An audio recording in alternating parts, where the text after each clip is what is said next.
Association and the Save the Cowboys. They put this forward, put it together, help fund it. So I sure appreciate those guys. So remember that they're looking out for you. So without further ado, I'm going to introduce Trent Lewis.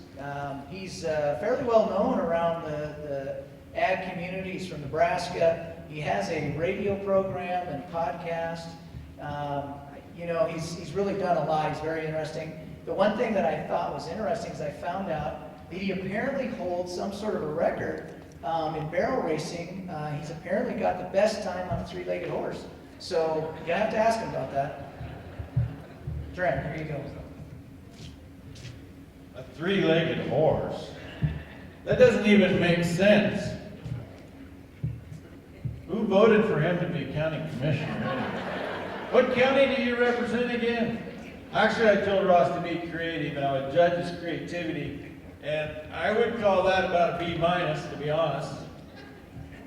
Come on back out here for a second. In case you're campaigning, I don't know what your term money's up, but anyway. Do you want to know what an A would look like? A what? You got a B- with your creativity grade. You don't want to know what an A looks like? Sure.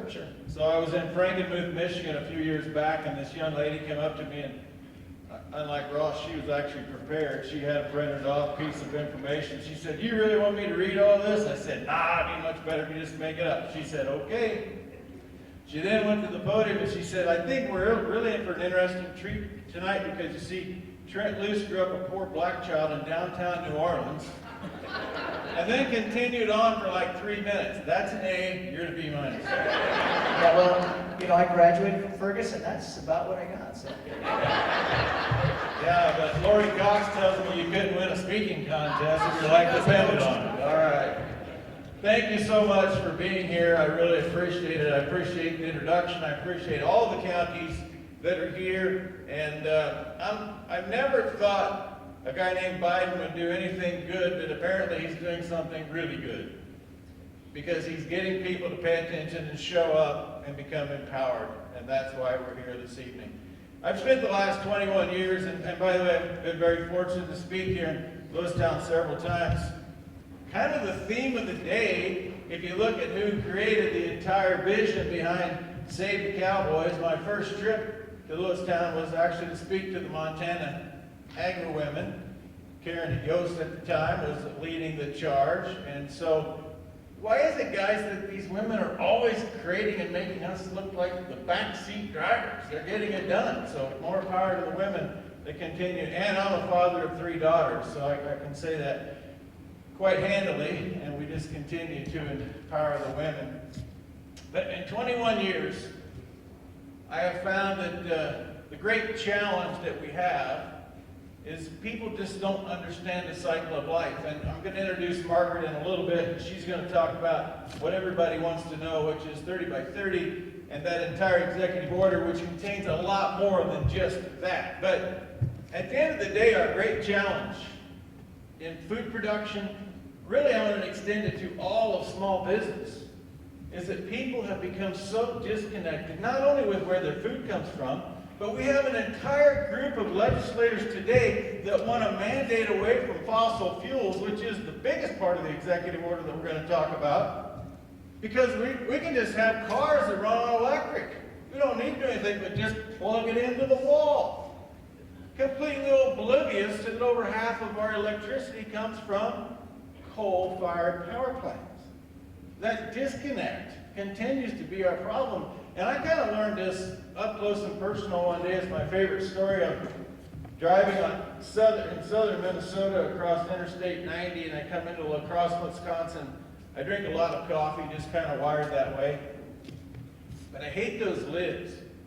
You know, you go in the gas station, they got those lids that either you can't get anything out of them, you stick your tongue in there and you burn that, or they got that lid that's got that little protruding thing. Who came up with that idea? Because you tip that cup of coffee up with the lid on, that little flippy thing sticks in your nose, you spill coffee in your pants, wonder why'd I get the lid? So I go lidless. And I'm walking in this gas station in La Crosse, Wisconsin, set my lidless cup of coffee down in front of the young lady behind the counter, about your age, ma'am. She's at least 50. She's old enough to know better. She looks at my lidless cup of coffee and she says, "Is that coffee?" "No, it's water." "Oh, you smart ass, our water looks like that here in La Crosse some days." And then for no reason whatsoever, the guy right behind me in line, he pipes up and he says, "Yes, because the fish have sex in the water." So I turned to him and I said, "Is there water the fish don't have sex in?" Once again, the young lady behind the counter says, "You guys quit pulling my leg. Fish don't have sex." "Ma'am, how is it that we get more fish?" "Oh, I never thought about that. She lives 100 feet from the Mississippi River where fish are having sex on a daily basis, making more fish, and she never thought about it." And this is the person that we come together in meetings like this, and I happen to be in one every week now, after a 54-week sabbatical with no meeting to go to. And we say, we just need to educate them. How do we educate people who don't understand the first thing about the cycle of life? And the most important aspect, which I see that we continue to misunderstand, and which to me is the brilliance behind Save the Cowboy, is this little concept right here. Everything lives, everything dies, and death with a purpose gives full meaning to life. You see, we've got that disconnect that people don't understand. They understand the life part. They don't understand the death part. And they want to now move beyond and where we can eat without taking the life of an animal. But there is absolutely no living thing that lives without something else dying. Whether that be a plant, an animal, whatever the case may be. And Save the Cowboy is brilliant in my mind because it puts the human intelligence, the stewardship of the land right in the mix. And what it is that we've accomplished. And you see what we've accomplished in 100 years in the United States. In 1900, does anybody know how many acres of land it required to produce enough food to feed one person for a year? Anybody know? Thought we had a lot of intelligent county commissioners here. 5 acres of land to produce enough food to feed one person for a year. But there's more. It required 5 acres of land to produce enough food to feed the horses and the mules. Because how many tractors did we have in 1900? 0. So literally, it required 10 acres of land to produce enough food to feed one person for a year in 1900. Interesting to note that 1 gallon of diesel fuel replaces 500 man-hours in food production. So farmers utilizing 1 gallon of fuel replaces 500 man-hours. So if we're going to talk about removing fossil fuels from the equation of food production, and there is a legitimate movement. If you don't believe me, go look at what California's been trying to do with diesel and demonizing diesel. 1 gallon replaces 500 man-hours. All right, so Jim, my favorite old student in the audience, in 2021, how many acres of land does it take to feed one person for a year? 10 acres in 1900. How many acres in 2021? Anybody want to guess? A third. Actually, a little less than a third of an acre. Thanks to the science and technology, the sheer grit determination, and stewardship of the land. You know, last week, Thursday night, Margaret and I were in Stillwater, Oklahoma. And that's in the heart of where the Dust Bowl really took effect from 30 to 37.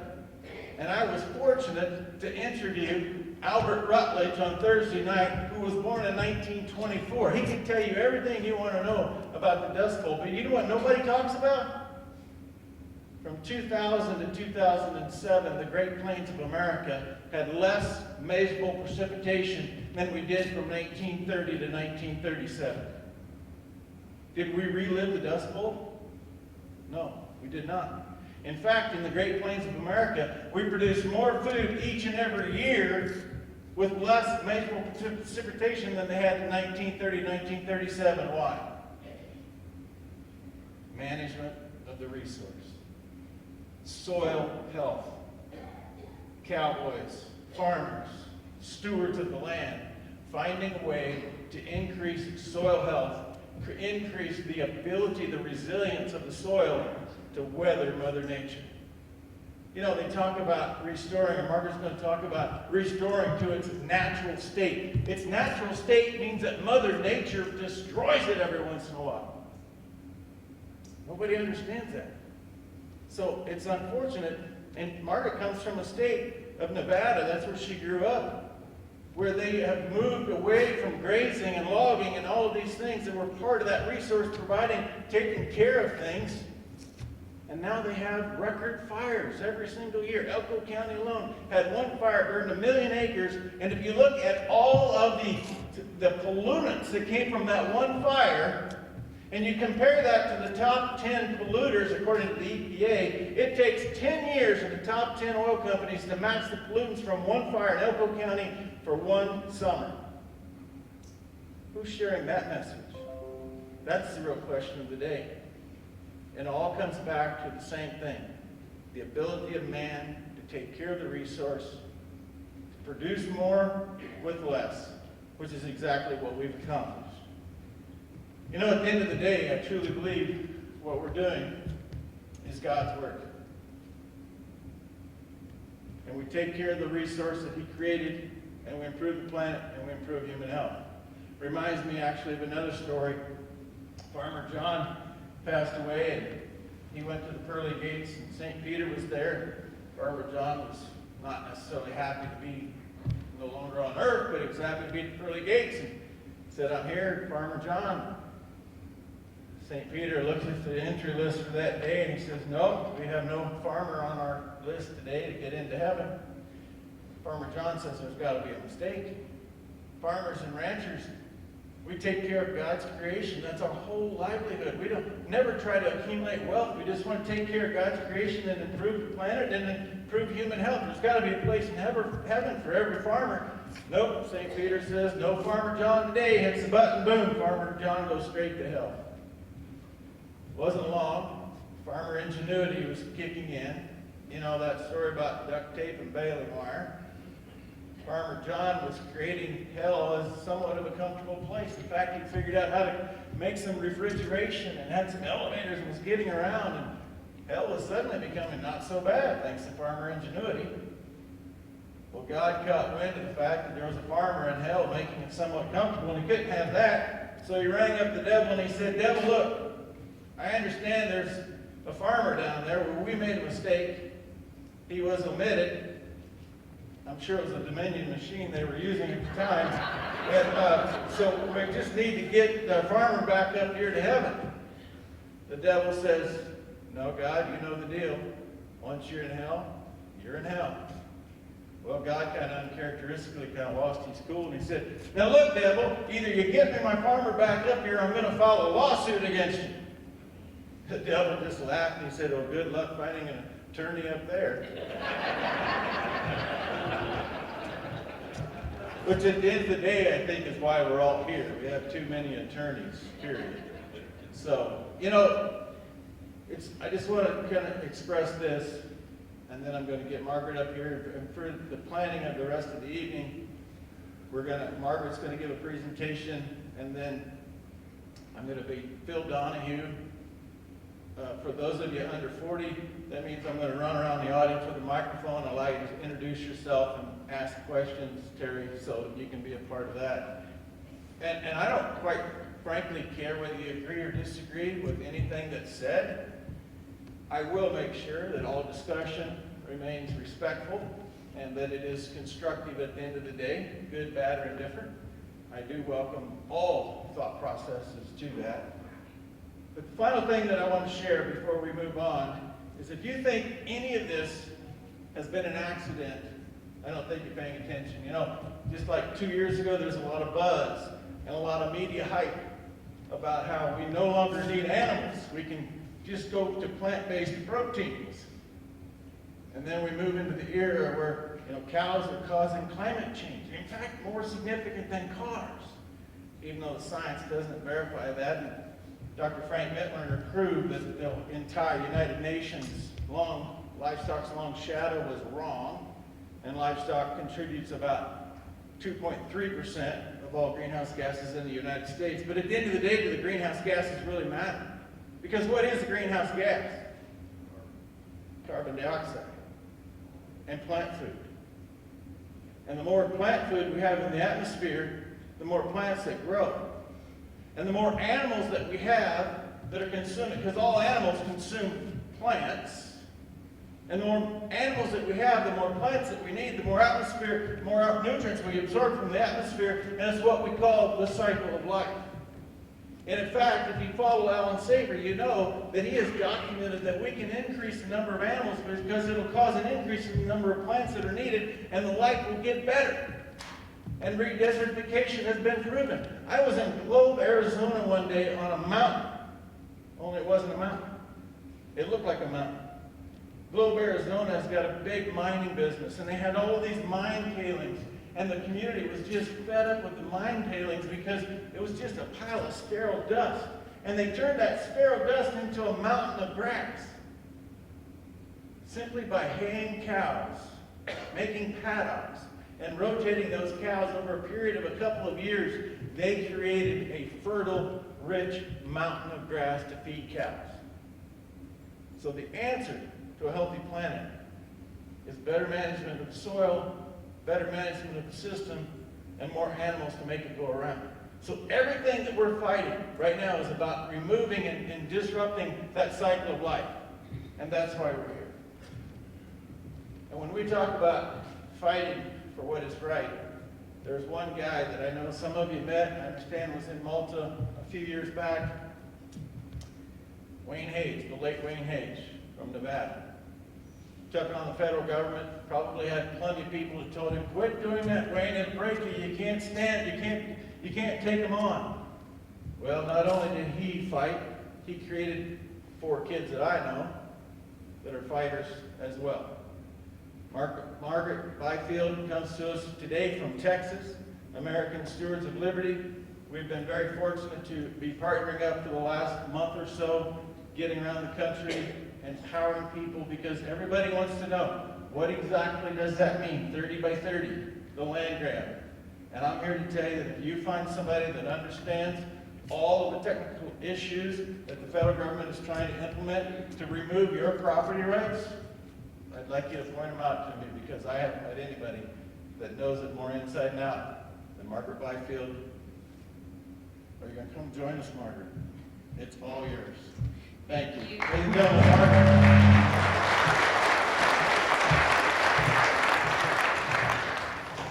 It's been a lot of fun hanging out with Trent. These presentations have never been quite so fun as doing them with Trent, as you can well see. But one of the other things that has been really nice and to be exposed to is we've been traveling around the country a few places now. We've hit Nebraska and Oklahoma and today Montana. But we've been able to stop in at different places that he arranges for us to go in and visit with people. And what I have loved is seeing that this is a cause for him. And he really pours himself into this. And it's just been really a blessing to be a part of it. And the fun part too is he spends a lot of time with kids and getting them educated and getting them as advocates for the agriculture community. So he's doing Omen's work, and I think we all need to appreciate his good work.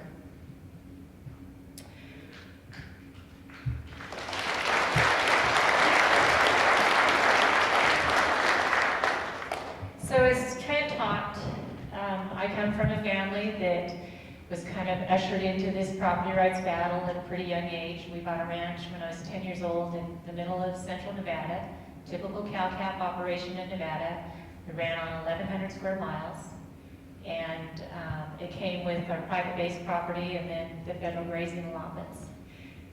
And when we purchased the ranch, we knew there were a lot of problems. My dad had always gotten along with the agencies and had had forest permits before, so he wasn't too concerned about it. And he thought, we can work this out.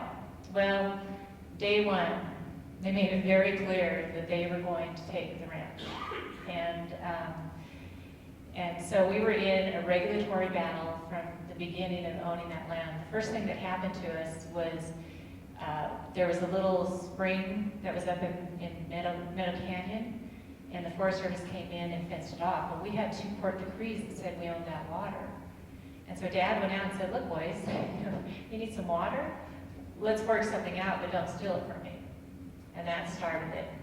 So the first grazing season that we had on Pine Creek, in a 105-day grazing season with the Forest Service, we had 40 certified letters complaining of different things that we were doing wrong, like not maintaining a drift fence, and 70 visits. So in that 105-day period, of course, the crew's all out gathering and doing the cow work, and it's my mom that's at home having to take the knocks on the door every day from the U.S. Forest Service saying, and here's something else you're doing wrong. So that was the first year at Pine Creek, and it definitely went downhill from there. But it took us 13 years, and we filed a takings case in the U.S. Court of Federal Claims, the first ever federal lands grazing case, takings case, in 1991. And then out of that is where we started the organization, which is now American Stewards of Liberty. But we spent almost, I think, about 30 years in court. We won the first round at the Claims Court, and that was where Chief Justice Lawrence Smith really poured through all the information that was before him, and he made a fantastic decision and actually awarded us $14.4 million. But then the government, of course, appealed. It was overturned at the appellate court, and then the Supreme Court never heard the case. So that kind of ended that fight. At least the taking side of the fight. The fight continued, but that part, the case was over. So coming out of that, that's kind of that's the environment I was raised in. And when we got through, in the middle of all of that is when we started the organization, and we started trying to educate landowners and try to win the battles that were going to help ranchers and farmers and landowners.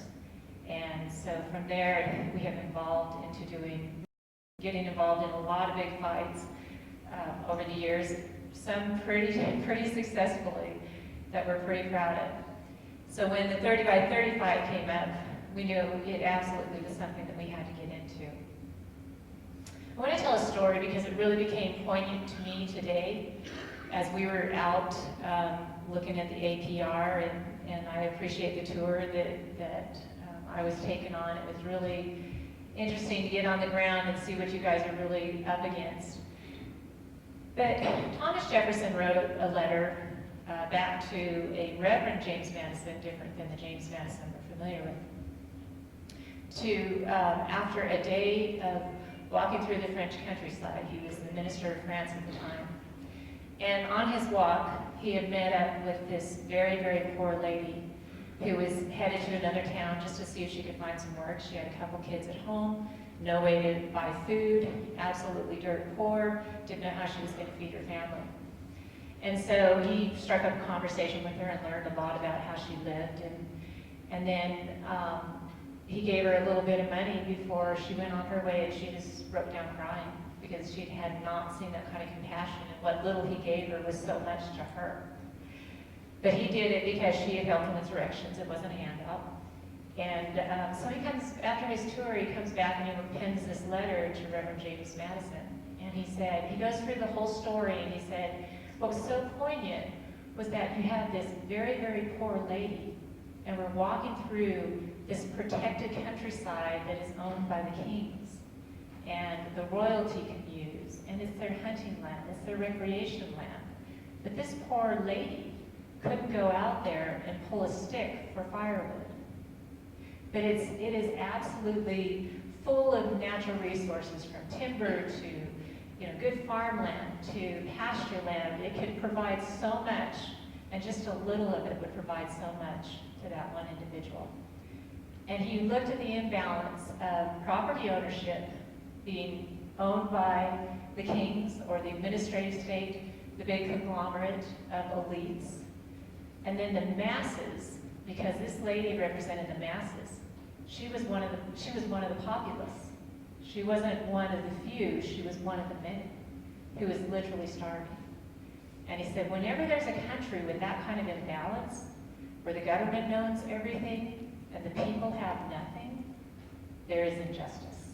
And he said, we cannot allow this to happen in America. And so at the end of his letter, he says, The small landowner is the most important part of the state. And that was really poignant today because, you know, seeing the big nonprofit, the APR, trying to take up all these lands, the places with conservation easements in perpetuity, most of the time when we see these across the country, they've been put on by absentee landowners. Somebody who's pretty wealthy, who buys the land for the tax deduction, comes in and visits every couple of years, and it's a good vacation spot and a great tax write-off. And that's primarily who uses these devices. And that's what Jefferson was getting to, is when you have that kind of a setup with land, the people are oppressed. That the small landowner who has their piece of land that they can manage, grow their food, help their community, make a good economic unit, they are always the best stewards of the land. James Madison said, property must be secured or liberty cannot exist. You probably have already heard that over the years. But I kind of like the one that my dad said because it's pretty personal and pretty poignant for today. He said, either you have the right to own property or you are property. And if you think about it, you can't be one or the other. And that, unfortunately, is where we're headed with 30 by 30. So, what is 30 by 30? 30 by 30 is a very radical agenda pushed by the radical environmental groups. It's an international push. They're doing this across, in every country, they're pushing this agenda. And what they want to do is permanently protect 30% of the nation by 2030. That's less than 9 years. We're 9 years away. 30% permanently protected in its natural state, which means no use, by 2030. Now, when I first started seeing this crop up, it was in an op-ed dealing with wildlife corridors across the border, and it was an op-ed saying we need to tear down the border for these wildlife corridors. And at the bottom, he mentioned the real solution to this is if we were to implement the 30 by 30 initiative, and then mentioned that there had been a resolution filed in the Senate supporting this. So I pulled up the Senate resolution. Oh, thank you. It wasn't my idea. Phil Donahue, people. So I pull up the resolution, and it is, and I look at who sponsored this resolution for 30 by 30. And then Senator Harris, who now is our Vice President. Look at the House resolution. There was one in the House. Representative Hoagland, who's now our Secretary of Interior. So seeing those two names on it, and we already knew that the administrator, obviously, that we were going to have Vice President Harris, and that Senator Hoagland had been nominated for Secretary of Interior. So with that, I thought, okay, we're going to be facing this at some point over the 4 years, right? So I did a little more investigation and came across the seminal report really on this, which is the Center for American Progress.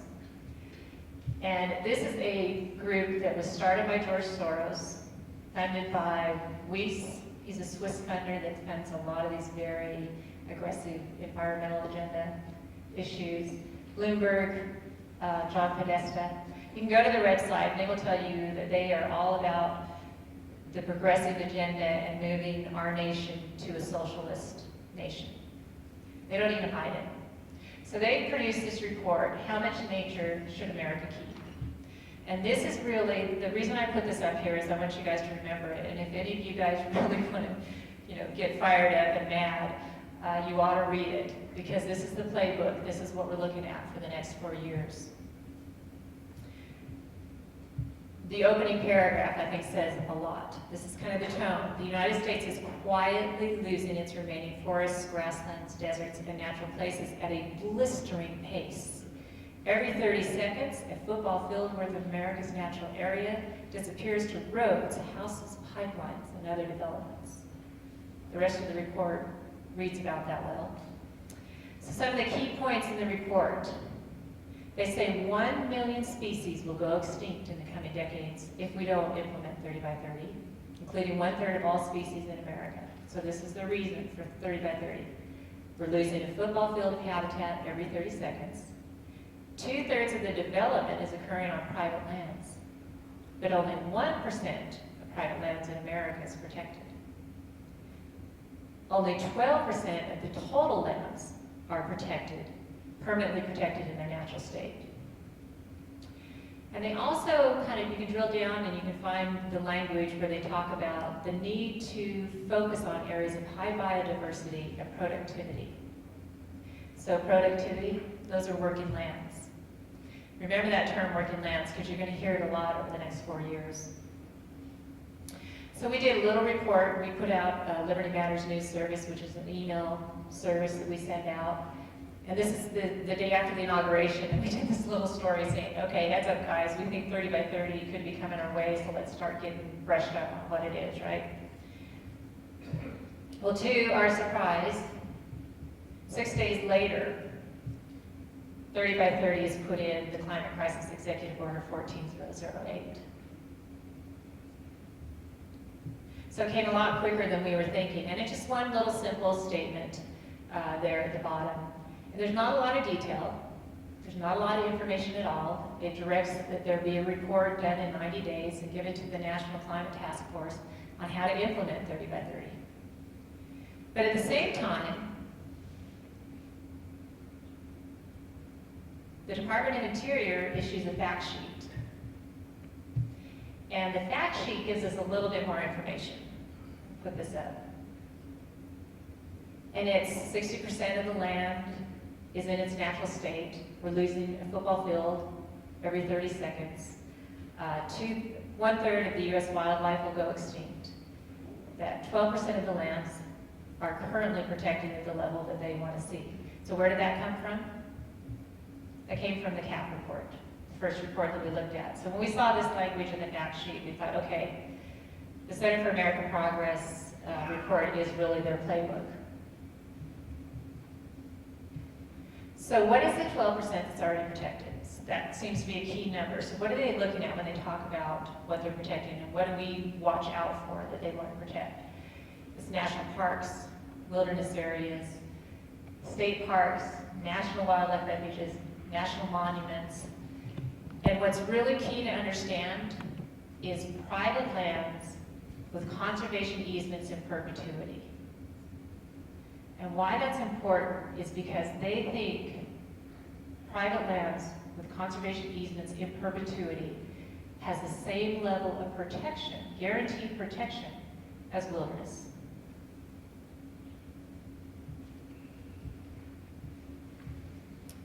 In the CAP report, it says, according to the currently accepted international and domestic standards for an area of land or ocean to be counted as protected, it must be permanently protected in a natural condition, and extractive uses must be limited or prohibited.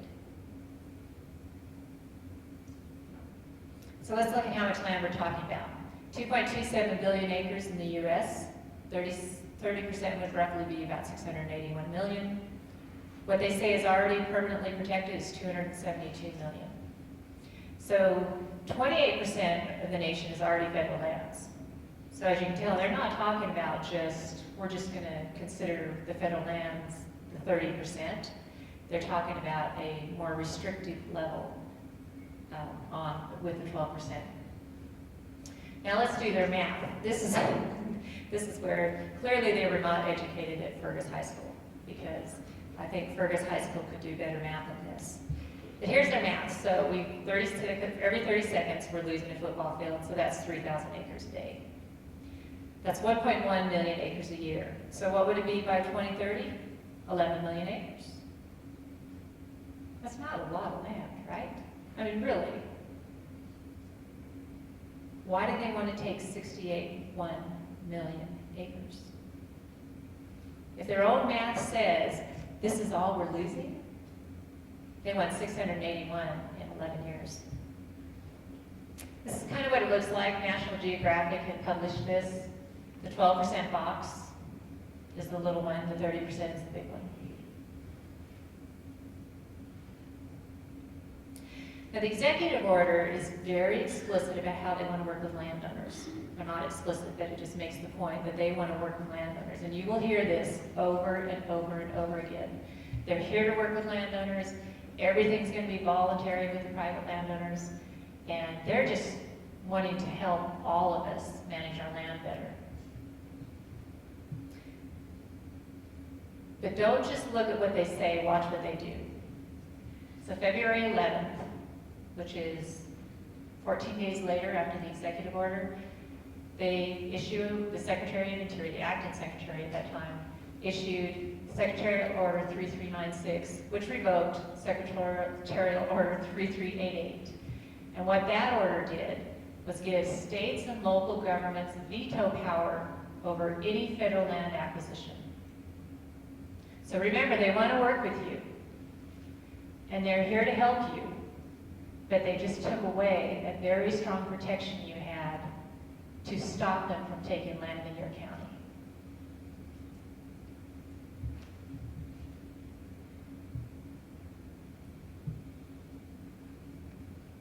The next thing that they did, and this was in the House, is Democrats put forward a bill. This got passed on February 26th, so we're less than a month, just a day from a month since the executive order was signed. They put together H.R. 803, and it's a big wilderness bill. And here's what's in it. Creates 1.5 million acres of new wilderness, withdraws 1.2 million acres from mineral production. Now these are the minerals around the Grand Canyon that have our rare earth minerals that we need for batteries, national defense, that we're importing. I think 90% is the figure. 90% of these minerals we now import from Europe and China. That sounds really smart to lock all that up so we can't get to it. By withdrawing it, it means we won't be able to touch it. Designates 1,200 miles of new wild and scenic rivers. You guys know what that's like. You know what that means. Expands 1,100,000 acres of national monument land and adds 400,000 acres of recreation, conservation, and special management areas. So here's how they did this bill. On a Tuesday, it passed out of the Rules Committee at an 11-4 vote, I think. Now this is a natural resource bill. So instead of putting it through the Natural Resource Committee, where it would probably get significant opposition, and which has jurisdiction over this bill, they put it through the Rules Committee where they had a definite majority. Passed it out of the Rules Committee and passed it on the House floor 4 days later. So they are working at a blistering pace. And when they passed it, they said, this is getting us to our 30 by 30 goal. And the White House, even though the White House had not released any substantive details on what it means by 30 by 30, sends over a statement that they support it because it gets us to our 30 by 30 goal. Now let me say at this point, one thing to remember that I haven't communicated, but one thing to keep in mind is that there is no authorization for 30 by 30. Congress makes the laws that affect our federal lands. The states govern the lands within their states. The president cannot unilaterally change land use policy in America. That's Congress's purview. And if you look at the executive order, there's absolutely no basis. They don't even cite a basis for how they're doing it. This is just trying to do it and hope that they get away with it at this point.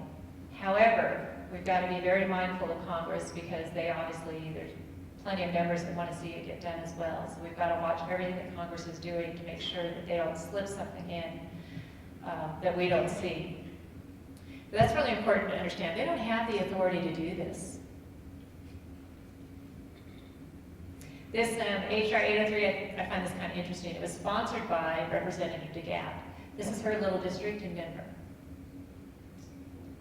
The 500,000 acres that was her part of the bill, that's her black spot there. This is the state of Colorado, is in the upper part of the pink area. And this is typical of what, to understand the people behind 30 by 30, this is a very good illustration. These are people that have no skin in the game. They're not talking about conserving their land because they've already developed their land. Most of them are in the cities. They're talking about conserving your land. Just like Degat wasn't talking about creating wilderness in her district. She was trying to create wilderness in somebody else's district. So let's take a closer look at what's in that CAP report. Will private land be targeted? Absolutely. They say 1% of these lands are only 1% of our private lands are permanently managed now in their natural state, and 3/4 of the natural areas in the United States lost are on private lands. You go through the report, it'll be very clear to you that they are targeting private lands. The other really important thing to understand about the CAP report and about the entire agenda is they're following the Half Earth agenda, and that is a 50% by year 2050. So this is just the first fight. I think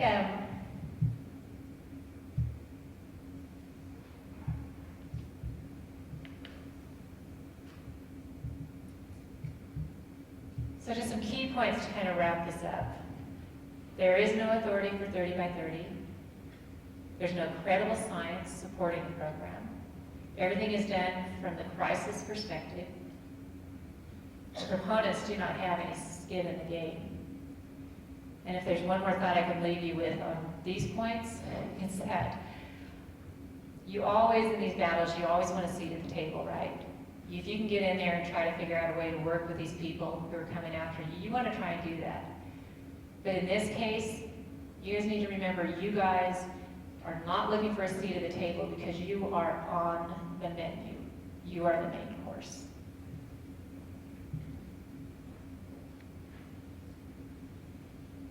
So what are the good guys doing? How do we fight this? We've put together, when this first came out, we put the Guide to Fight Out, which you guys, hopefully, everybody got a copy of when they came in. We actually weren't thinking we were going to print this. Our intent was just to create a downloadable file that anybody could download, get educated, get spread, get their friends, neighbors, county commissioners updated on this. And when you go online and you download this, you'll actually get 2 model resolutions in a Word file. And you can take those resolutions and modify them for your county to pass a resolution. When 30 by 30 first came out, the first thing we did was call a county in Colorado, Byfield County, Colorado, who's always in the front of these issues, and asked if they would start working on a resolution to oppose. And so we worked with an attorney.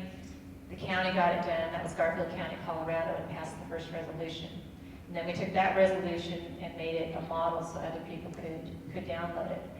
The importance of doing the local government resolution is because we've got to blanket the country with opposition.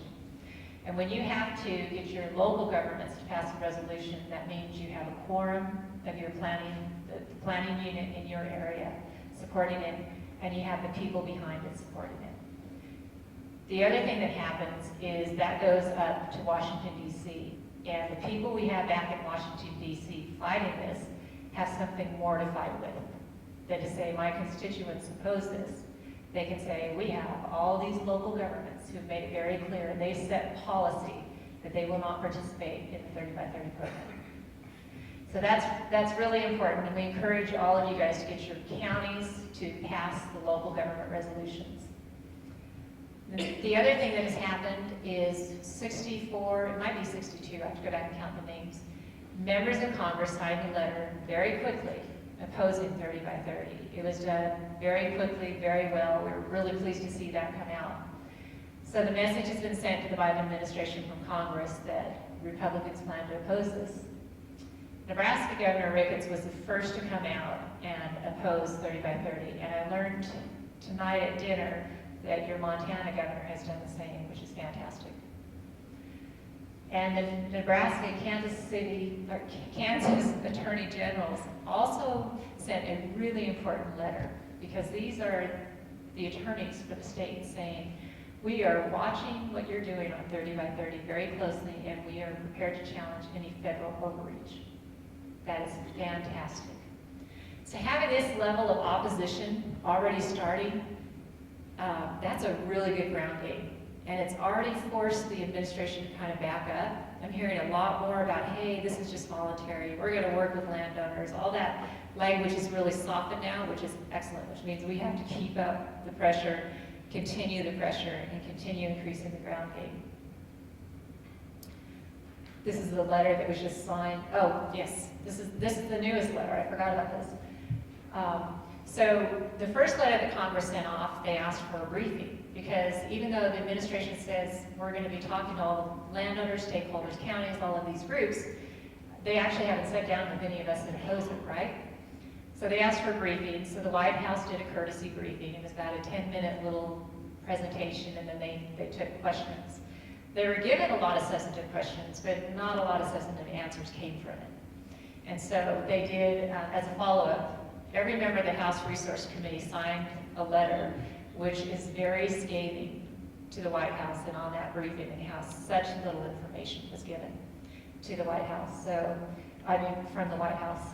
So that was a really good follow-up letter. I was really pleased to see that.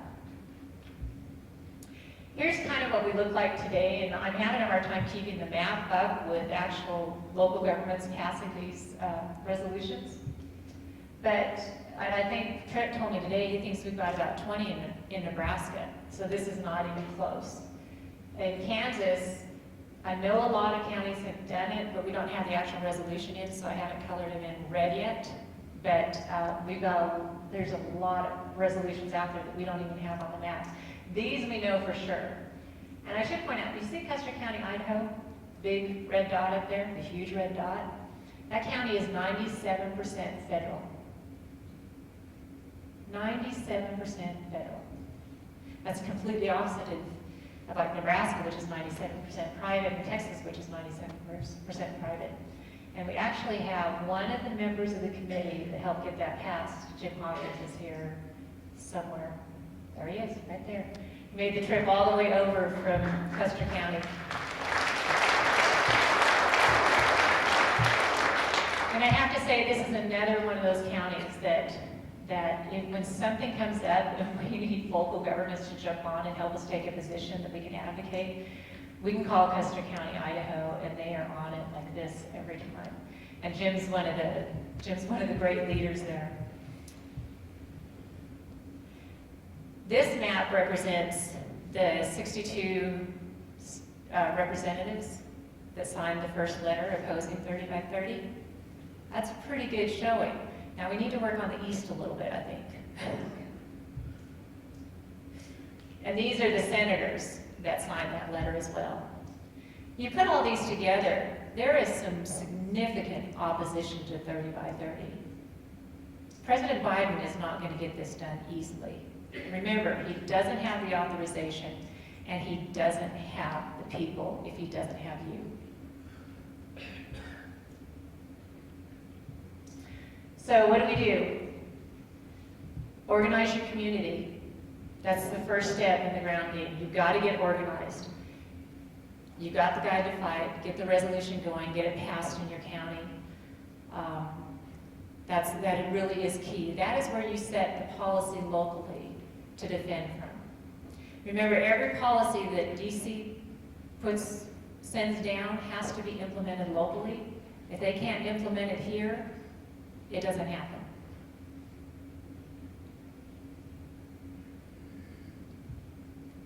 Educate your neighbors, associations, elected leaders. Everybody you can reach out to, any association you're involved in, make sure that they're aware of it and they're fighting it, and get them to send letters of opposition. That's going to be really important. I was on a radio station that Trent said I could be on out of South Dakota, a little bit earlier. And he speaks also to the hunters and recreationists. And we had a text come in with a question, and it was somebody behind a turkey blind saying, how do I get hunters to understand what this is? And my response was, we need you. We need you to be going to those associations and educating them. We have to educate everybody that we can. This thing has come very fast and very quick, and they are moving very fast. So we have to educate everybody we possibly can. And the third is to get connected. stay educated, and be ready to mobilize. A lot of what we're doing is gathering everybody's names and email addresses who are opposed to this, all across the country. So that when a bill like HR 803, the one I first mentioned, 1.5 million acres of wilderness, comes about, we can send out an alert, and you guys can mobilize and get it to your representatives and get the opposition going. That is really key. So make sure you're signed up for our list, and if you can join us, that's very helpful because these fights don't come cheap. So anything you can help us with is very, very helpful, and we would love it if you would join our membership and join us in this fight.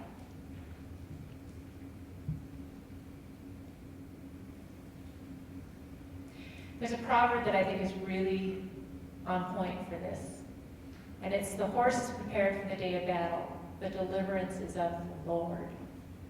And why that is so important is because, you know, we come up against fights like this, we think, hey, this is way too big, right? We're just little landowners. But we have to remember that we are never fighting these kind of battles alone. And what we're called to do is prepare at the local level, get your policies in place, stand together, fight courageously, and fight knowing you are not alone in this battle. We can't predict how this is going to turn out. We can if we don't fight. That we know what's going to happen. But if we stand up and fight, we have got a real shot at stopping this program. And we have to stop this program because it is so connected to our individual liberty. Thank you. Thanks for coming. Thanks for listening.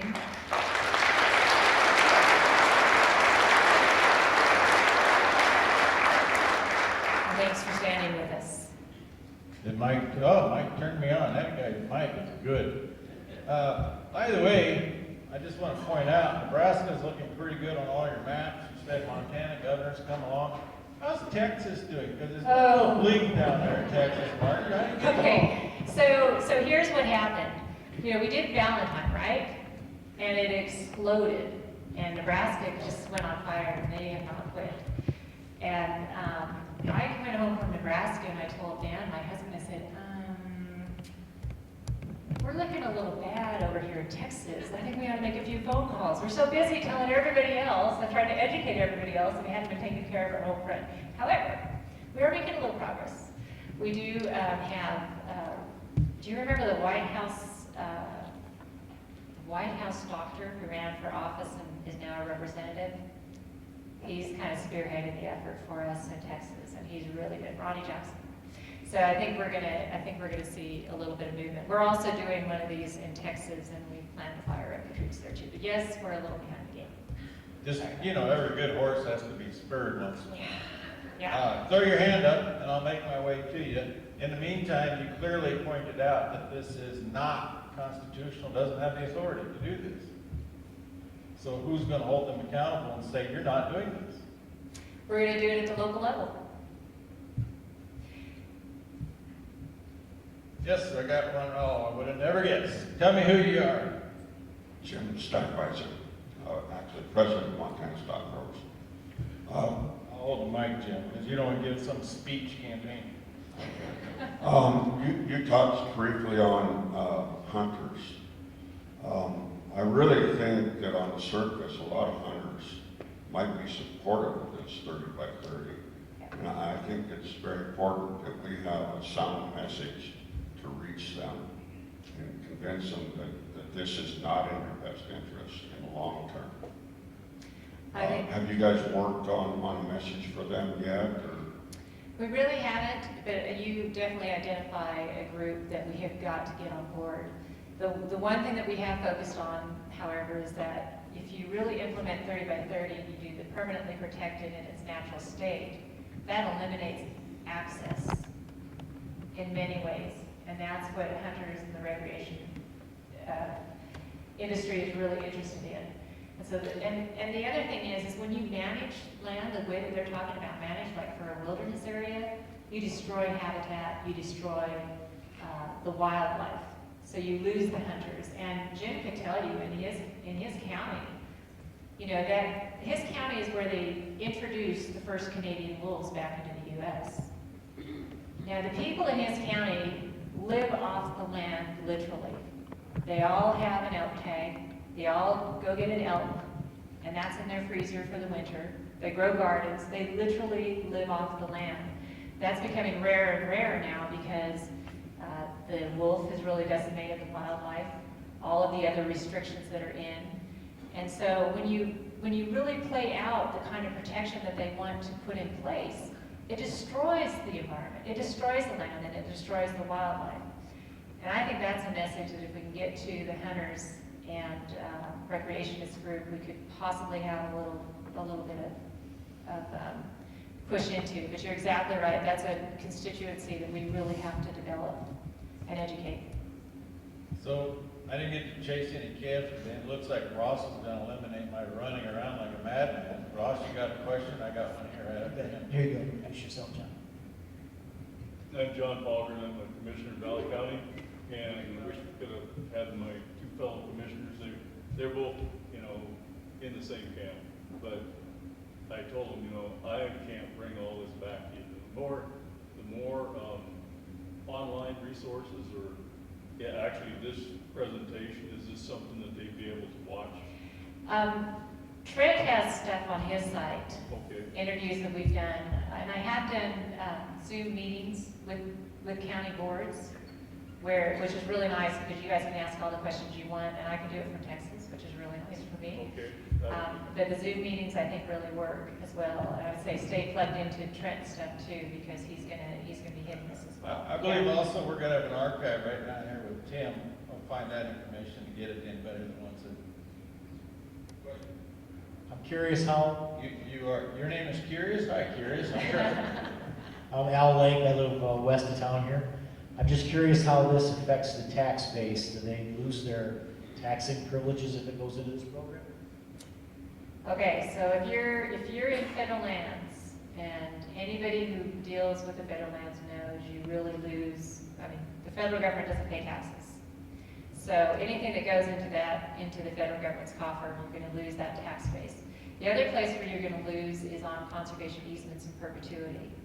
Because once that conservation easement is put in place, it reduces the value of the property and the tax value goes down. So all of these vehicles are going to reduce the tax base and hurt the local economies for sure. And just to be clear, we don't know exactly that they're gonna buy the land. We don't believe they're gonna buy the land. We believe they're gonna tie up the land, which may have part of it still in the tax base. But just to add to this, Margaret, I don't think I've shared with you. There's a guy who owns land in Nebraska that you guys have never heard of. His name is Ted Turner. One of his ranches in Nebraska went to the Cherry County Commissioner meeting 2 weeks ago and notified them they've turned the ranch into a nonprofit. It happens to be the biggest tax base in Cherry County. Just to plant a little seed, which is a big deal. Okay. Jim? Jim Hawkins, thanks Margaret for the introduction. We appreciate your efforts for us as well. Where does coordination fit in this? I know we've been coordinating for a long time, and to me that is our real ace in the hole, if you will, dealing with the federal agencies. Yeah, you're spot on. Coordination is really the best way to get the local governments at the table, a seat at the table. And to give the audience a little bit of background, coordination is a requirement in federal law, specifically through the Federal Land Policy Management Act and the National Forest Management Act, which directs the federal agencies to coordinate their policies with the local policies, the policies of states, local governments, meaning counties, soil and water conservation districts, and under FLPMA, they have to make those plans consistent with the local plans. And that's a pretty high bar. And obviously you probably have not heard too much about it because the agencies aren't going to tell you. And the agencies don't want to do it. But that is really important. And the counties that learn that, like Custer County, and these guys coordinate regularly with these agencies. And they get into the table, they're involved in all of the resource management plans, all of the decision-making with the agencies. And they're gonna win some and they're gonna lose some. But they are always engaged with them and keeping them at the table and keeping their plan in front of them and the policies that are needed. And so it's not an easy process, but it's an important process, and it's your best seat at the table. It's the only thing that gives local governments any kind of teeth. The only way to really hold the federal agencies accountable. And so that is that is absolutely one of the approaches that you want to get in place in your county so that you have a place to fight from. You're nearly rendering me useless if you plant good questions in the audience from people. Yes, sir. Go ahead. Yeah, Ron Porter from Winifred. If 3030 is not authorized, I guess that means it's not funded. But it seems like these conservation easements, the Land and Water Conservation Fund, that's really what it's about, a lot of it. And so do you see the government using the Land and Water Conservation Funds to fund these easements? Absolutely. And that's why they got rid of that hurdle where states and local governments could veto a land acquisition. Land and Water Conservation Fund is going to be one of the money sources for land acquisitions and conservation projects. But the other thing, if you watch NRCS right now, NRCS is pouring a lot of money into the CRP program, a lot of the conservation easement programs. They're partnering. The NRCS is partnering with the Nature Conservancy and World Wildlife Fund. And you can they just put in place, in a very high level policy position, I think his last name is Ronnie, or that's his first name, who has been very involved in the conservation easement program from the environmental side through all of his career. And you read his bio and you can see exactly where this is headed over at NRDC and USDA, and that is to push the conservation programs. And the conservation easement in perpetuity is the big one that they want to get. But they will push all the others just to get their toe under the tent and get you guys tied into their programs and into their money. And one of the things to always remember, if you're receiving any federal money for any of these programs, that also means you are making a federal nexus on your land, your private land, which then triggers the potential to have endangered species restrictions and all other kinds of restrictions from the federal laws onto your land. So you really have to think long and hard about whether you want to do that, especially when you can see where they're headed. In the Trump administration, something you may not have thought too much about or worried too much about. In the Biden administration, you need to really, really worry about that connection. And I also see where in the last two stimulus packages, the 1.9 million, 75% of that money went into government programs. And I'm assuming, although I haven't seen the exact number, this last one will be about 75% also. So whether or not the federal government has the ability to go do this through their authorization, what they're doing is they're funneling money into either NGOs or existing programs, like, I know you haven't heard of this part either, a National Heritage Area designation, which they can ultimately come in the same way, at the same end goal for this. It's just one of the tools in their tool bag to get it done. And so all of that money, I'll be right over to you next, all of that money is just flowing in, and I'm seeing people lose the fight when they have this money coming in. Yeah. We can't lose the fight. Margaret, I got a question over here. Your recommendation on language from a county resolution standpoint that needs to be included. In the conservation easement perspective? The resolution from the county to take a stand against 3030. Okay. Correct, sir? So one of the key things that needs to be in there is, number one, the program is not authorized. Number two, they don't have the science to support this. Number three, it's going to decimate your local area. Those are three key things to get in there. I think you also need to address conservation easements, because this really is something we see that is going to happen. We know they're going to try and lock up the federal lands into more restrictions than what they have right now. They'll definitely move that way. But the conservation easements are something that you really want to address. And let me just take a moment to explain Do you want me to do that, the conservation easement a little Yeah. bit? Okay. So the conservation easement in perpetuity, what landowners need to understand is when you sign one of those, the agriculture use freezes. Okay, so what you're doing on your land right now, you can continue to do in perpetuity is what they will tell you. So if you have a fence in, you can repair that fence. If you need to build a new fence, you can't build a new fence. So understand that it's frozen. Whatever you're doing today on that land, you will be able to do no more. You can do less, but you can do no more. So, very good point. So this is my illustration of what he just said. If you had been a farmer in the 1900s and signed a conservation easement, today you would only be able to farm your land with a horse and plow. That's what that means. So understand that when you sign a conservation easement in perpetuity and you freeze your agriculture activities, you have signed your operations death warrant because it will not be able to survive.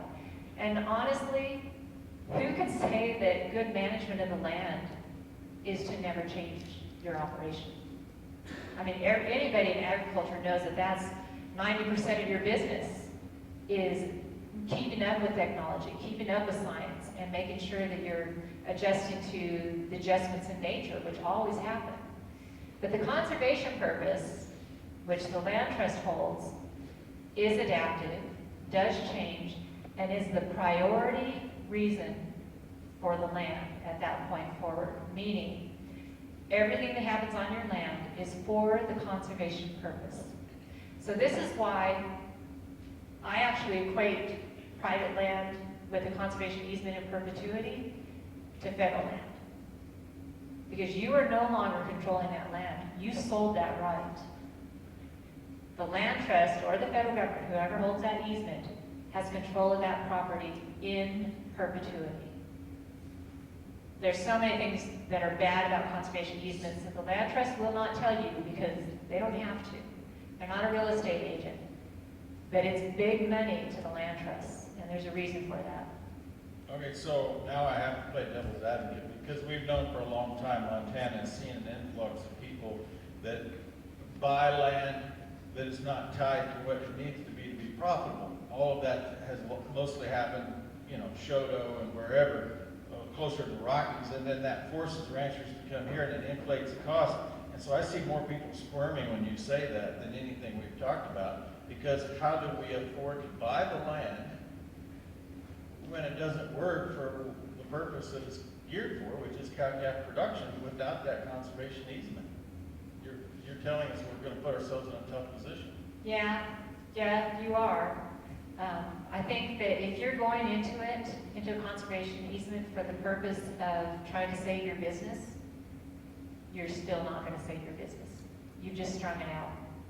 And you've given that control over to somebody else in the process. So if that, and let me give you an example of, I don't know if you guys have heard of this situation that happened in Colorado some years ago, still going on today. But there were a group of farmers that were struggling financially. And the land trust came to them and said, hey, we can put all of you guys in a conservation easement. You guys can continue farming, everything, nothing changes. You guys can continue to live your life. We take the development rights. It'll never be developed. You get the tax deduction. And they're all going, sign us up. This is exactly what we needed because we don't want to see our land developed and we just want to keep farming. Okay, so they all sign up. They go to the IRS because first, when you sign a conservation easement, you have to have that document signed, sealed, delivered. It's a final contract. Then you take it to the IRS, and you hope it's strong enough that they will give you the tax deduction because that contract's done. You've already signed that away. So in this case, they gave them the tax deduction. They got the appraisal, they gave them the tax deduction. A couple years later, the IRS decides that appraisal was inflated. So all these farmers get a back tax bill with penalties. Now, they have a piece of land, they can't change their farming operation. They already signed up, they can't increase how much they're going to produce to pay the bill. They were already financially strapped when they went into it. So they go back to the land trust and they say, okay, this deal did not work out for us. We need you to erase the conservation easement. And they said, no, that's a done deal. And now they're looking at having to sell that land. Well, who's going to buy it? The land trust. So they get it all eventually. This is still going on. Some have had to sell out and just move on, you know, and start over somewhere else. But I did see in one of my searches that there was a bill this year again in the Colorado State House for mitigation funds for this group of ranchers to try to figure out how in the world do we help them after getting into this mess. So that's why I say, if you are already in a financial struggle, the conservation easement sounds really good up front. And maybe it's a quick fix. Maybe it gives you a couple of years. But the writing's on the wall of where you're headed with it. Ross, hold the mic, don't give it to him. Gotcha. I'm not giving it to this one. I've got this one over here, but yeah. I had a ranch down there and they came out with authorization and then it became policy, then it became law. How do we fight that? For what? You had a ranch for what? For control of the land. What vehicle did they use? This was for the Fort Peck Game Range, correct? Correct. Which is now the CMR. Okay, the CMR. Is it still a private property? I would just need more context, I'm sorry. Well, It's gonna take that from you, yeah, I can see that not working out well, Ross, go ahead. We became willing sellers because they just kept cutting us down, even though it was designated as a multiple use from the 50s until you couldn't make a living. Then you Yeah. became a willing seller. Yeah. And that's happening all over. And that's what we're going to see more and more of. And all I can tell you is, unfortunately, my family was there too. And, you know, we gave it our all to try to fight that. And what we learned is it's very, very hard to fight and win those battles when you get to that point. And that's why it's so important that this community get in front of us now. You've already lost some landowners to this fight. But you guys have to stand together. Get the resolution passed. Stand arm to arm. When something comes into your county, you guys stand together and you fight. And you reach out to Trent and I and keep us informed, and we're going to help support you the very best that we can in the battle. But that is, I mean, and we had this conversation with Ross earlier today where he said his focus was getting in front of these things, and that's absolutely what you have to do. So all I can tell you is, not having more details, is I feel your pain because we've been there. You know, my family's been there. We don't have a ranch anymore. And that was a 30-year battle for us. So, yeah. These are long hauls. You guys don't want to get in this situation. And now is the time to fight. Now, you know, really, let me put this, I know we're talking about a lot of doom and gloom, and I hate coming in and giving you guys bad news. I really do. We'll finish up good. Just- Okay. But here's the thing that I see that is actually very positive. Number one, you guys are here. You have good commissioners who are in the fight and are going to do everything they can to protect you. You guys need to get together and support them. There are people like you all over the country doing the same thing right today. That is our strength and our power. The other thing we have on our side is the Biden administration is moving so fast, it could be too fast. They could be going so fast that they make too many enemies and too many mistakes. And that also could be on our side. And then point number 3, which I already made, which was through that proverb, we are not fighting alone. And never forget that. What we're called to do is fight. So don't let this overwhelm you that we're fighting this big 30 by 30 beast. You guys have a lot of assets on your side. And the main one is that you stand up and you fight together and you fight smart. All right, right here. I'm Leanne Lane from Grass Range. I just have a couple numbers for you guys to understand how much land is in conservation easement.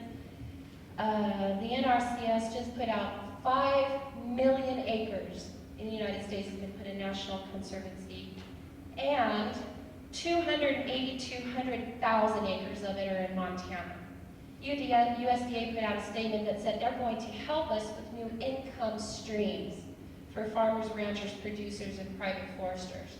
So they're basically taking your land and then telling you that they're going to help you with the new kind of income. I'm pretty happy with my income. I think everybody else here is too. 5 million acres, people. It's gone. Just gone. That doesn't count the 35 million that's already in voluntary CRP programs. That's just in conservation easements. And you know, Trent, can you, I know you know this topic, but the Step Up Act, the tax deduction, the estate tax, do you want to explain that? No. Okay. I don't know it that well. I'm going to give it a shot. I'm not a estate accountant, obviously, so I may get a little bit of this wrong. But one of the things that we have, that landowners have in particular, is what they call the step-up estate tax provision, which allows you to, when you pass on and your kids inherit your land, it significantly reduces the estate tax so that you can keep it in the family and pass it on, right? Well, to pay for the infrastructure bill, the Democrats, the White House are talking about getting rid of that because it allows too many wealthy landowners to avoid substantial estate tax. So one Nebraska rancher did the math on her place, and she said that it would be a $2 million additional estate tax on her place, and that her son would have to pay. There's no way he could pay that.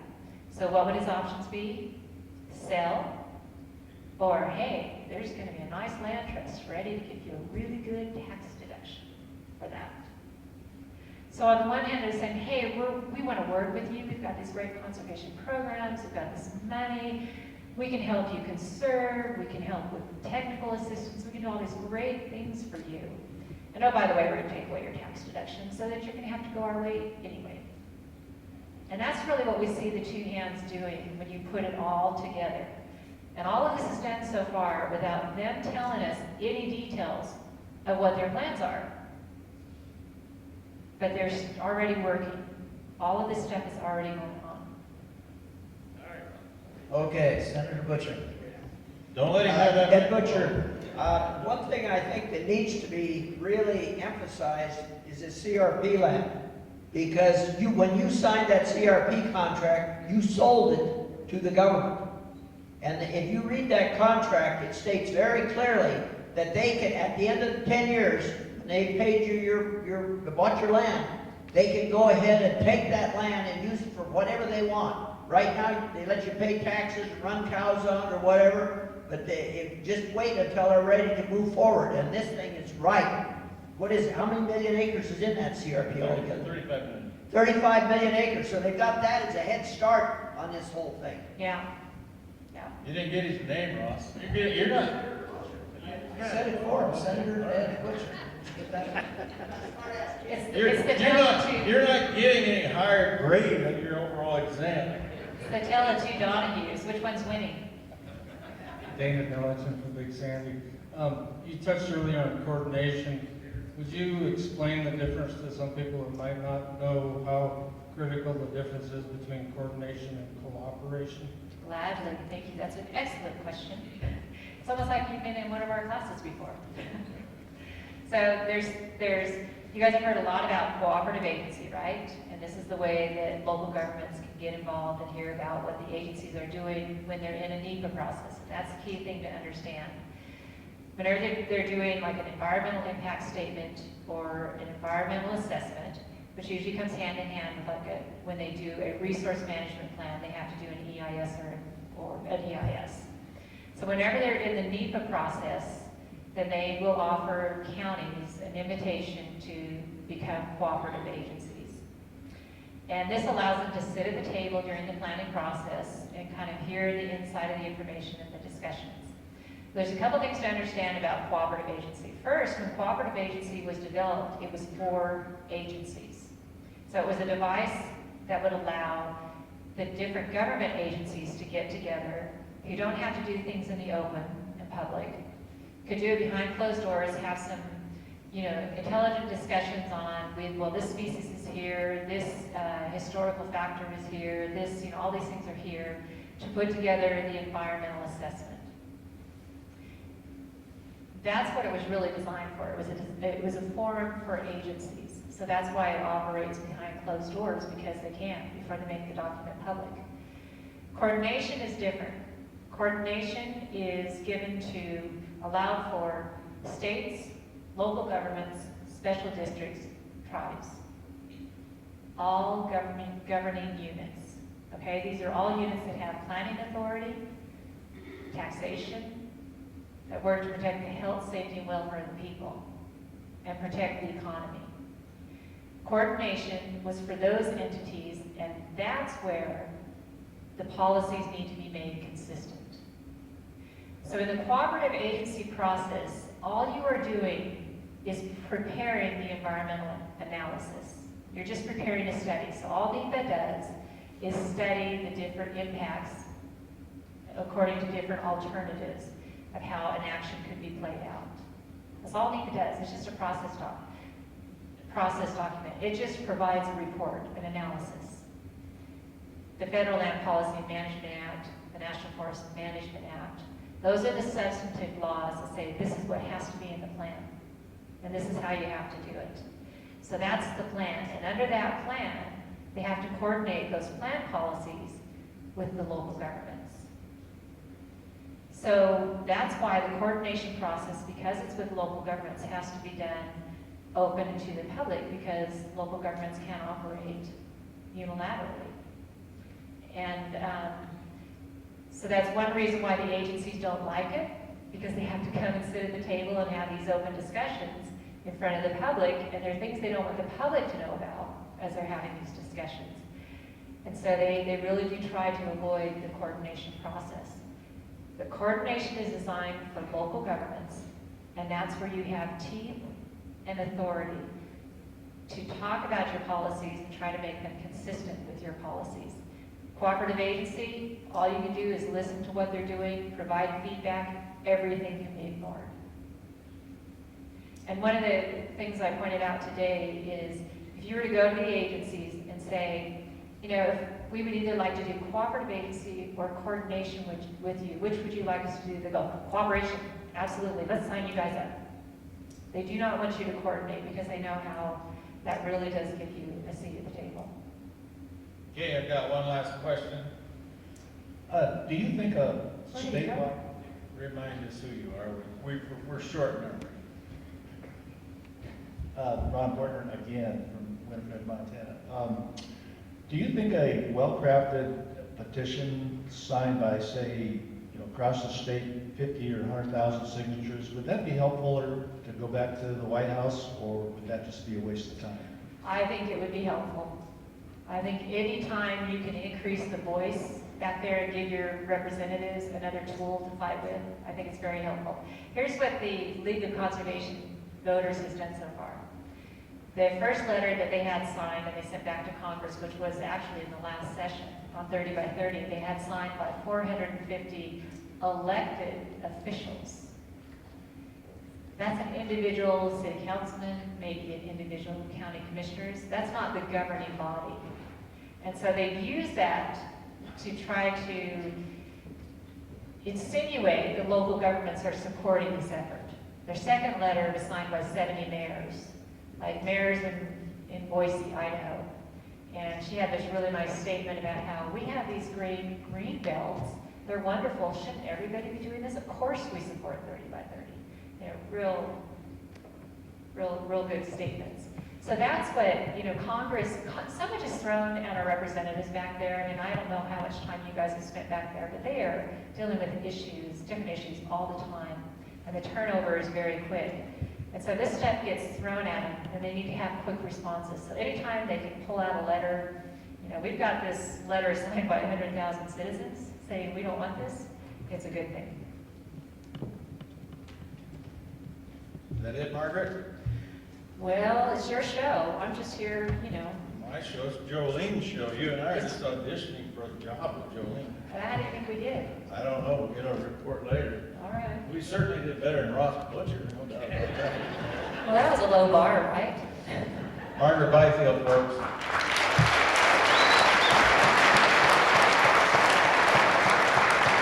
So I just have a couple, 3 things. Really what we've danced around the entire time is right here, okay? I happen to have with me a box with pocket constitutions. On the back of this pocket constitution is a pledge, and if you're willing to sign this pledge in front of me that you'll read the Constitution, I'm going to give you one to take home. And the summation of what we came back to every single time is the answer is we the people. Somebody's got a hat right here that says we the people are pissed off. Fantastic. Because apparently this is what it takes to get everybody back to where it's really all important. We all focus every day on what's happening in Washington, D.C., or maybe Helena. But what's happening right here, or whatever county you came from tonight, and with your county commissioners, your school board, and that man sitting in the back of the room right there, you weren't going to stay in the shadows all night, Sheriff Rick Vaughn. Thank you for being here, because he's the ultimate authority. Those are the individuals that really matter. And I'm here to tell you that that slide that disappeared might be the best thing that's happened to all of us. Because if you sit here and listen to what we've been hearing and what Margaret and I hear and what we both hear every single day, these things have been happening not since January 21st. They've been happening since 1947. Slowly eroding the property rights that we have to where we have no choice but to sell in order to just get out of it. This might be the tip of the iceberg. This might be the tipping point is what I meant to say, to where we finally get involved and act and stop taking all of these things for granted. And it's quite simple, and I have 3 stories that I'm going to close with that I find inspiration in. A week ago, yesterday, Sunday, I interviewed a young lady that I found on the internet in Ontario, Canada. And if you don't know what's happening to our friends in the north, and by the way, they are also charging down a 30-30 path, but they have so many lockdown issues right now, they can't even leave their house. It's unbelievable what's happening. And this lady in Ontario got a hold of me. I did an interview with her for 10 minutes on Facebook and on Rumble and all my social media accounts. Her name is Chrissy, and she was protesting with 30 other people 8 miles from Buffalo, New York. And Chrissy and all of these people protesting have not been able to go to church since March of 2020. And the reason that she was there, she has not seen her husband since September of 2020 because Canada won't let her cross the border, nobody cross the border. I find it ironic, actually, that we have thousands of people that we're encouraging. We even buy them a hotel room if they come in through Mexico, but we can't have family members cross the border on the north side. But then she said something. She said, and I've been watching church from a Cape Canaveral, Florida minister for a year because we can't go to church in Ontario. She sent me a text 3 days ago, and she said, I can't believe the world that we live in. Because I visited with a cowboy from Nebraska, a lady in my hometown told me there's an underground church that I could go to in my hometown. And she went to that underground church this weekend. It has nothing to do with me. What it has to do with, there was one lady who was willing to take a stand and go public and say, here's a problem, and somebody found her. And now there's a solution in the works. It was somebody willing to take a stand. That's why I was so inspired by all the signs. There ought to be twice as many signs, Save the Cowboy, on every one of these roads around. That message is resonating. And the other time is a story from Michigan, Elaine, which happened in 2002. As you know, all rural communities are challenged in school funding. Not because they don't tax us enough, because schools like this typically, I don't know anything about this school, but schools like this typically don't spend with the same frugality of the people who finance the school. But, thank you, Senator Butcher. Hey, he's back on my good list there, Ross. But anyway, Harbor Beach, Michigan, which is a little farming community in Thelma, Michigan, right up here. 2,000 people in 2002, the school administration decided they could no longer afford the FFA in Harbor Beach, Michigan. They have 80 kids in the FFA group. And the kids are like, Harbor Beach, Michigan is all agriculture. If we don't have FFA, what's the point? That's what's the backbone and lifeblood of our community. Well, the principal caught wind that the kids were talking about doing something in May of 2002 that would save the FFA. So he called a school assembly 2 days before graduation, on Friday before the Sunday graduation. He put 300 kids in the gymnasium, and he told them, he said, if anybody attempts to do anything to save any group at graduation this year, you will not receive your diploma. Daniel Nowinski, the valedictorian of that class, tells me that when he went to the podium to give you a speech, he really didn't know what he was going to say. But what he said inspires me every day. He said, I came up here, I was thinking about what's really important, what I need to say, and he said, it dawned on me that we have to live with every decision that we make every day for the rest of our life. But we also have to live with every decision that we don't make every day for the rest of our life. And that 18-year-old young man reached in his pocket, he pulled out the FFA sash and he put it on in front of his peers, in front of that school administration, and in front of the community. I'm told the standing ovation lasted in excess of 3 minutes. I'm told there was not a single dry eye leaving the gymnasium that afternoon, and not one of them knew what was happening when they came to graduation that day. And the best part of the story?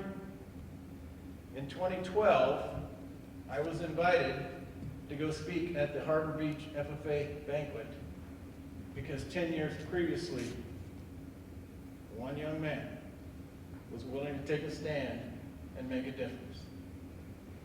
And the final thing that I want to share with you, and I feel like I'm remiss and not starting by doing this, but it's never too late because we're still here. The only reason that we have the ability to gather in Fergus County, Montana in 2021 is that for 244 years, there have been men and women in the United States military say, pick me, I want to risk my life to protect the future of future generations. And to me, it's a pretty small task for us to stand up and be that one person when we've had collectively the individuals who've been in the United States military protecting our freedom. And so I'm part of a small group that started the All-American Beef Battalion, led by a Vietnam veteran named Bill Brody from Ashland, Kansas, who we lost in January. But 12 years ago, Bill Brody came to me and he said, Trent, I want to start a group called the All-American Beef Battalion, and we're going to be there when those kids come home from Iraq or Baghdad or wherever they come from, Afghanistan, because I don't want these kids treated like we were treated when we come home from Vietnam. We got a 501c3 in 42 days, and we started feeding the troops. And to date, the organization has fed roughly 480,000 individuals a 1-pound ribeye, cheesy potatoes, dinner roll, dessert, and said thank you. Been the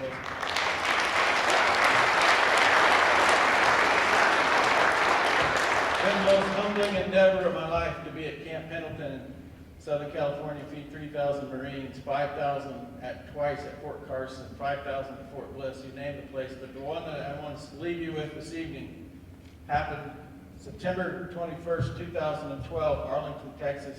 We were asked to feed the 300 wounded warriors. Not one of them had 2 arms and 2 legs. And I was fortunate to meet retired 4-star General Jimmy Williams, United States Marine Corps. And we were talking about the sacrifices that are involved in being a part of the United States military, protecting our freedom. And at the top of the list, maybe above the loss of life, is that did you know that currently 80% of all deployed men and women who are married, they're at marriage ends in divorce. And so we're talking about that. And if you'll remember in 2012, this is September 21st, is in the middle of the presidential election. It was Barack Obama trying for re-election against Mitt Romney. And Barack Obama's main key point that he wanted to drive home was that we're going to eliminate spending for the military. We're going to decrease military spending by 50%. So I had one last question for this retired 4-star General, United States Marine Corps, Jimmy Williams. I said, sir, what do you say to Barack Obama about the reduction in the military spending cut? And he said, Mr. Loos, look around here. Every one of these kids lost a limb. Most of them lost their family. and too many of them lost a comrade at their side. So if you really want to say thank you to them for what it is that they have done for you, then what you will do is exercise all of the rights that they have protected for you. And as I read this, particularly in the first 10 amendments, the First Amendment says that we have the right to assemble, the right to be heard. And that's what we're doing here this evening. Obviously, the Second Amendment, the right to bear arms.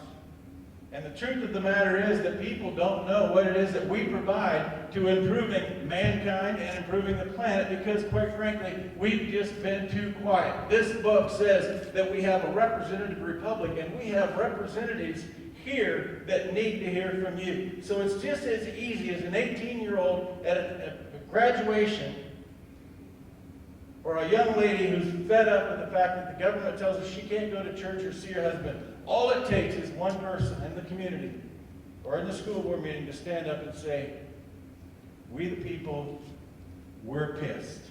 Woo.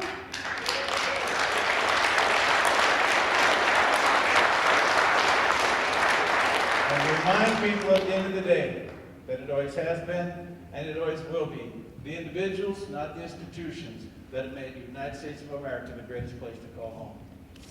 Let's continue to preserve the great resources of Montana and keep it in the hands of the people who care the most, the farmers, the ranchers, and the people closest to the land. Thank you for coming, and I got your contribution.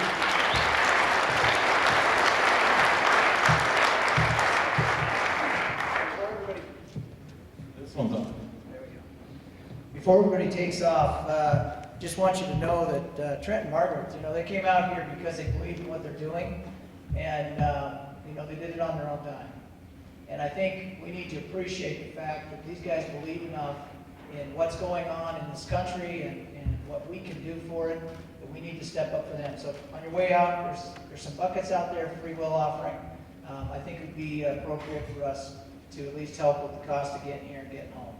So everybody, thanks for coming. This is great. You've got some elected officials here that are definitely on board with making sure that your property rights are protected, and we want to hear from you, and we want to work together. So thank you, God bless, and drive safe.